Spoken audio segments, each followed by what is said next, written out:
Il y a un peu plus de 10 ans, le 17 décembre 2010, un jeune vendeur ambulant nommé Mohamed Bouazizi s'immolait par le feu en Tunisie. Par cet acte, il voulait protester contre la confiscation par la police de sa carriole. Ainsi commençait ce que l'on a appelé à tort le printemps arabe. Je vais essayer d'en faire un bilan rapide. Après plusieurs jours de manifestations violentes qui firent plus de 300 morts, le président Ben Ali quitta le pouvoir et se réfugia en Arabie saoudite. Cet acte de protestation allait engendrer deux grandes erreurs stratégiques commises par les présidents Sarkozy et le président François Hollande, responsables d'avoir écouté les sirènes humanitaires d'idéologues comme Bernard-Henri Lévy, ignorant de la réalité des forces religieuses puissantes qui s'exerçaient dans ces pays. En effet, seulement en Tunisie, en Égypte et au Bahreïn, les manifestations de rue furent spontanées.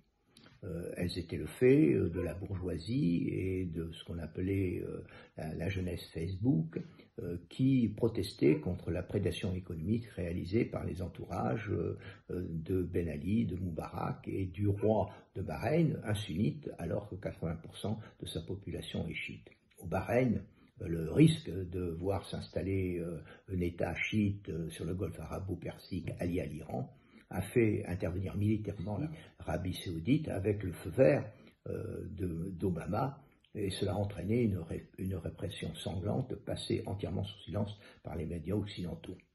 En Tunisie et en Égypte, la bourgeoisie mal organisée a été vite débordée par les frères musulmans qui se sont emparés du pouvoir d'une façon totalement démocratique. En Tunisie, la résistance de la société civile, et en particulier des femmes, devant la volonté d'islamisation de la société, leur a fait perdre les élections aux frères musulmans, et ils ont dû partager le pouvoir. En Égypte, ce sont les erreurs grossières des frères musulmans en matière économique qui ont entraîné un an après le peuple dans la rue, et le désordre, c'est le général Sissi qui en a mis fin avec l'armée et qui a pris le pouvoir d'ailleurs qui a été validé par les élections présidentielles suivantes. En Algérie, c'est en vidant les coffres de l'État qu'un pouvoir moribond a calmé pour quelque temps la rue. En revanche, au Maroc, le roi a anticipé et a fait entrer au gouvernement les frères musulmans, divisant ainsi les frères musulmans et les salafistes, confortant son régime, et les frères musulmans depuis n'ont pas dépassé 30%. En Syrie, les frères musulmans ont contesté depuis les années 50 le pouvoir des alaouites, y compris par le terrorisme. En effet, la Syrie comprend 60% de sunnites, mais aussi 15% d'alaouites, 15% de druzes et 10% de chrétiens. Et en plus, il faut ajouter à peu près 10% de sunnites qui, par intérêt, avaient rallié le pouvoir d'Assad. Ainsi, ceux qui pensaient, comme François Hollande, que Assad allait tomber comme un fruit mûr, se trompaient, car ils n'avaient pas pris en compte la volonté de résistance de ces minorités qui voyaient derrière ces manifestations les islamistes et savaient que pour eux, c'était résister ou mourir.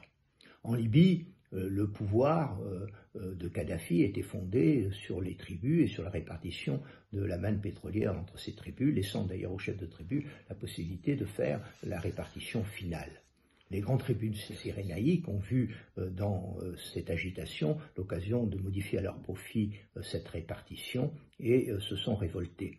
Une intervention militaire a été réclamée par BHL, la gauche française et les médias qui n'avaient toujours pas compris, malgré l'exemple irakien, qu'on n'installe pas la démocratie par la force armée.